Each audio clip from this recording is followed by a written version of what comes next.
I am live. It's February the 24th. It is a Monday, and I've had some garbling a couple of times when I read this book. The last one, in fact, after 12 minutes it started to stutter, and you couldn't really hear what I was saying. So I'm repeating the last 12 minutes of this chapter 5 of Prelude to the Landing on Planet Earth, which is messages channeled in the 70s by the management.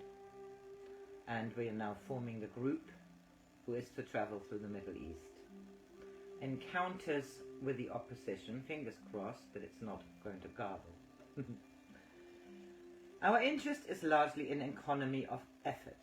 We want to do the right thing, so it's in this spirit that we are asking for guidance. Tom replied to this after a long pause of consultation with a strong speech and the introduction of a shift of perspective on the problem, which virtually disposed of the question of the need for a statement and program. You know this physical world better than we know it, he said. We need your minds and we need your energies.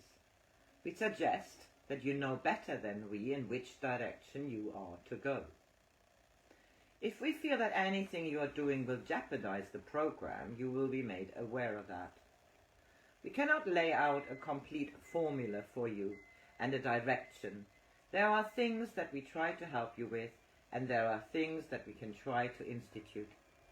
In the past, we have made many errors with this, because from where we sit it looks as if this may be possible or feasible, but then we find in your physical world it is not always so. We do not understand your material world, so therefore we have decided that only when we feel the program could be contaminated or disrupted will we then step in. We will guide and direct you as much as we can. You can ask us if we feel you are going in the right direction or the wrong direction, but at the same time you must realize that we do not understand this material world and physical thing that you exist with. You understand that this is the error we made with Yuri. We did not understand about the material part. Andrija and John never did get their definite statement, but after this explanation the lack of it ceased to be a matter of concern. For they tended to regard themselves more as responsible partners in a project than as servants of a cause. On the 14th of September, Tom brought up, I think this is 74, I'm not 100%, yeah, 1974. On the 14th September, Tom brought up for the first time the subject of the opposition. Hitherto, Andrija and John had understood that the management's effectiveness was limited only by lack of human understanding and the necessity to maintain the principle of individual free will. But now it emerged that the problem was more complex and more sinister than that, for there were strong and intelligent opposition forces at work whose aim was to frustrate and undermine the project. And one of the ways they would operate would be by availing themselves of any opportunity to attack any member of the group. So it was particularly important, Tom said, for them to keep in good physical condition and have proper rest and nourishment. For when the physical body is in a weakened condition and is lacking your physical rest or sleep, your energy levels are then down, and at these times other beings, other forces, other vibrations may interfere. And without your physical bodies, without your energies, and without your minds, we cannot do the work. Do you understand? Andrija said they understood the general idea, but were not clear about what was meant by other forces, other beings, other energies taking over. Tom elaborated. We have negative and we have positive. And as we have explained to you many times, we must reach a balance between the two. To be all positive is not right, and to be all negative is not right. But in this universe we have those that are all positive or all negative, and this causes an imbalance. The mission of the three of you is to bring this planet into balance. This planet is weighted and it is heavy, and it is what you call a negative vibration. We discovered this many of your years ago, and this is why you chose, as we explained to you before, to be the funnel. Because of the imbalance in your planet, the negative forces have taken on power, and this has created a problem.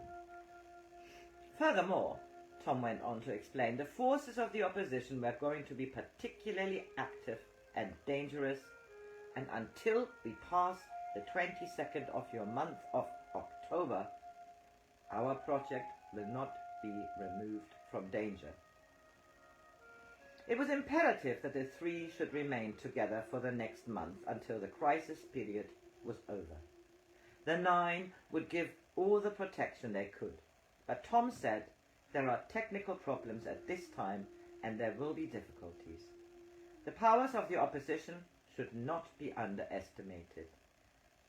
Be careful in your movements. Be careful of your electricity. Be careful with what is around you. If they remove this physical being, then they have nullified all our work. And if they removed one of you, it would be the same. This reminded Andrija of a harrowing journey he had had some days before when he had driven to the airport to pick up Phyllis and John, and though through no fault of his own, he had nearly been involved in an automobile accident on 4 separate occasions, one of them on the return journey when they were all 3 in the car. He asked if the experience was relevant to the situation under discussion. It was a warning, Tom said.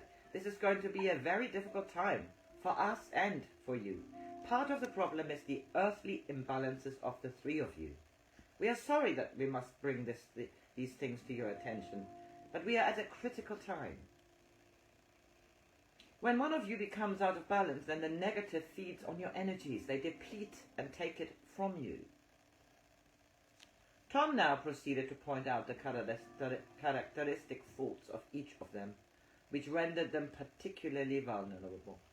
To John, Tom said, "You can be out of balance by not listening at times. You can be out of balance by presenting a problem in anger before it starts. Then, when you are out of balance and you become angry or fearful, the more angry or fearful you become, the more they feed on you." Tom said he understood this. And Tom next addressed Andrija. "Be very careful, Doctor, that you do not miss some points. We know that you have a tendency to check and check and check. This we appreciate and are grateful for. But at times, also, you believe too readily. You're very trusting. You have now had antenna added to you, and you should use your antenna to feel the vibration." This reference to bioengineering performed upon him interested Andrija, because for approximately the past 2 months he had been troubled by general itching and spots and rashes on his skin, and he had difficulty sleeping on account of excessive energy. He mentioned this, and Tom confirmed that it was because of the implants, which when functioning properly would serve to balance the physical body and at the same time act as sensors. "This is a new implant in you, and we are adjusting," he explained. "It should be neutralized in a period of your 4 weeks. Remember that the civilizations are technical and are not perfect." Tom now spoke about Phyllis. This being's problem is doubt and not believing. This is good at times, but to constantly doubt everything creates an imbalance. Her problem is that she does not listen to what is being said inside because of the doubts and the fears that what is being received will not be correct. That is ego. You will talk to her about this ego. Andrija took this up and asked Phyllis's channeling. "You know the degree of trance dissociation she has, and how accurately your thoughts get through," he said. "Could you give us an idea how accurate the transmission is?" "It is the most accurate and refined that has been transmitted," Tom replied. But tell us how inaccurate it gets when her ego gets in the way and she starts doubting and fighting, etc., Andrija said. It creates a problem and a frustration within the physical body, and then we in turn get short-circuited. But what we would like to talk to you about more than about the transmissions, because we are mostly in control of the transmissions, is the impressions received during the day. There are things that arise in your world that we must get through. This being is also being used for that.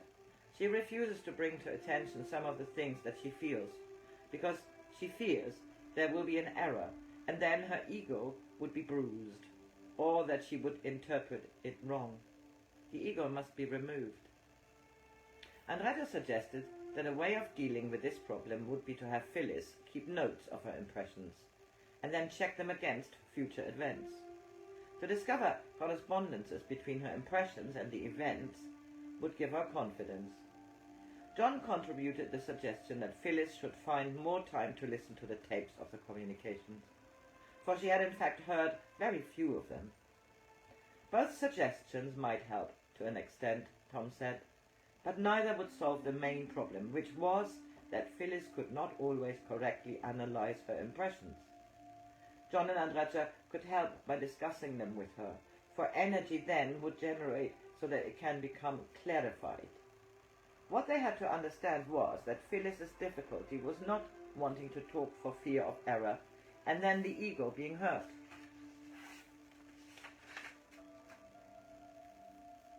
We'll try and get round that by notes and giving her a sense of confidence about what things to share and what not to share, just to avoid bruising the ego, Andrija said. You are misunderstanding, Tom said. You are concerned about bruising the ego. That is the problem at this time. Well, I understand that eventually she has to get rid of the ego, Andrija said. But in the interim, I think we should be careful about her ego, so long as she understands that sometimes she must conquer that sense of I and me and self. You are misunderstanding what we say, Tom said in a tone of rather weary patience. John said that he thought he understood and would explain to Andrija afterwards, and Tom accepted this, saying, We are reading you, and we are sure that you are aware.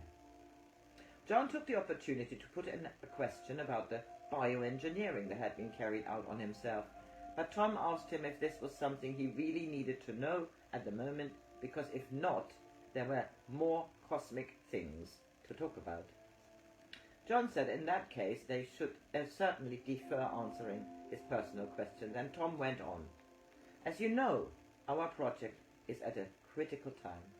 We know that as long as we can keep the energy balance between you, and we know that this will be done, and we have not lost hope, and we have not lost faith, as we know that you have not, and we are still joyous because of your commitment.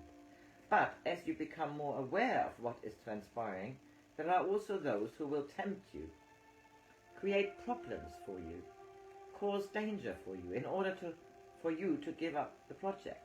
This is not a test of faith, but it is a test of stamina. What may happen between now and your October 22nd, besides the danger that the being is in, is that the three of you become so tired and so weary that you wonder if you can continue. It is not a test you're going through. There is no test. But it is your opponents that would like to see you fail. It is clear to me that we have to address ourselves to two classes of opponents, Andrija said. Those that we have on Earth, who I think we can recognize, and on the other hand, the negative cosmic forces. Could you say something about each of these forces that we have to contend with? They are one and the same, Tom said. Those that oppose you here are emissaries of those that oppose you in the cosmos. The cosmic civilizations that are in opposition feed on the negativity of this planet and other planets. They are the civilizations that instill in the physical beings of your planet their greeds, their hates, their desires, and their love of possessions. By doing this, they are able to generate more power. If you understand what we have explained to you before, that the energy which is created then creates God because the energy is love, then you also understand that the energy of greed, the energy of jealousy, the energy of desire also creates an opposing force. The opposing force is very powerful. It is very strong physically because it has no morals, no ethic, because of what it is fed to, because of what is fed to it. We know your question. How can we create how can we then bring it into balance? And the positive forces also can create a problem by being too naive. But the positive forces also believe that acting on the principle of love, they can then bring into balance the negative forces. This is a great cosmic battle. This may sound very strange to you, but if the forces of dark win over the forces of light, then the soul of the individual will no longer be the individual soul, because it will then feed a gigantic power, but will have no free will. We are getting into deep waters, and I feel that a few comments might be relevant here. There are readers who will have no trouble with the idea of the great cosmic battle between the forces of light and those of darkness.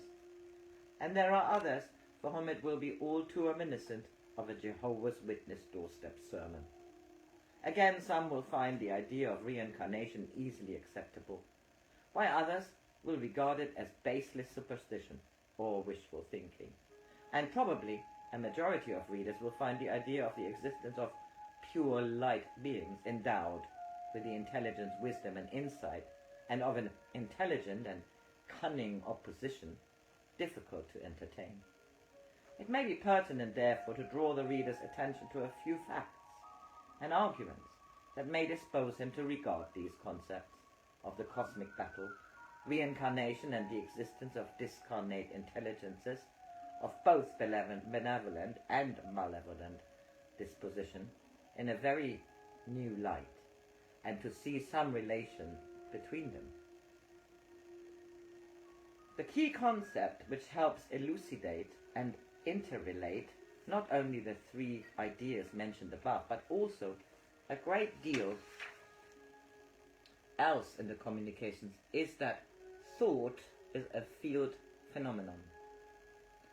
This is a concept familiar to any modern physicist, and by now virtually accepted as axiomatic by the avant-garde of that profession.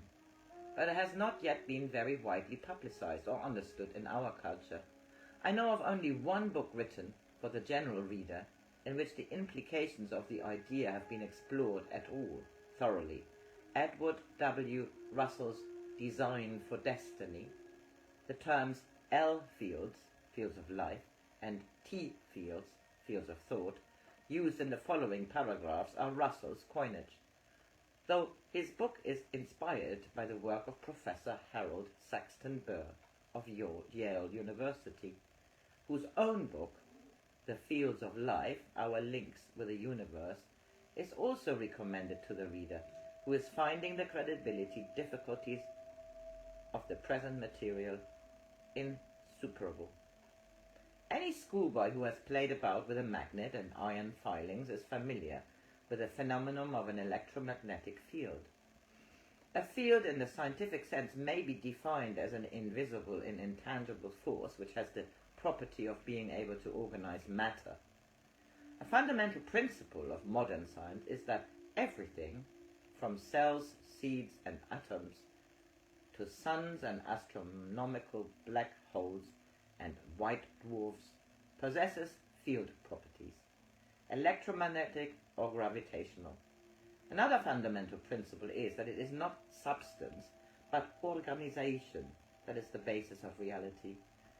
The traditional scientific, the naive realist, and the common sense views of reality tend to consider things more real and concrete than the relationship between them, whereas modern physics has demonstrated that what distinguishes from each other the basic elements which are the components of all matter is their atomic structure, the number and organization of electrons in subatomic space. And what distinguishes the different kinds of electromagnetic energy is the frequency per second of wave cycles. In other words, organization in time. The substratum of reality then is an invisible and intangible thing. Organization. Wherever there is life or substance, there is an organizing field. Physics tends to lead the way among the sciences, and the adaptation of field theory to biology has been slow, although the 30 years of research work that Professor Burr and his colleagues have put in has demonstrated its relevance. The biologist, Sir Charles Dobbs, once pointed out that the whole of the protein in the human body is replaced in roughly 160 days, and wrote that when one contrasts the great complexity of the protein molecule with the fact that millions of these substances are constantly being built up and disintegrated in the human body, and moreover rebuilt to precisely the same structure, one cannot help but speculate about the controlling mechanism. The controlling mechanism we now know is the L field. The L field carries all the relevant information to enable the living organism to maintain its individual identity despite numerous changes in the material of which it is constituted. L fields are non-material, but they organize and control living forms. And as Russell points out, being non-material, L fields cannot possibly be the result of physical evolution, and therefore it is not necessary to assume that they must have been designed or developed in association with the matter of this planet, any more than an architect's plans have to be drawn on the site. Furthermore, since anything that can organize has to exist before what it organizes, human L fields must exist before the bodies that they organize, and there is no reason to suppose that they cease to exist when the bodies they have organized die and decompose, any more than a magnetic field ceases to exist when the iron filings it has formed into matter are thrown away. And I make you a break, just in case it's garbling again, or I'm stuttering, or you can't hear me. Carrying on very soon. Bye.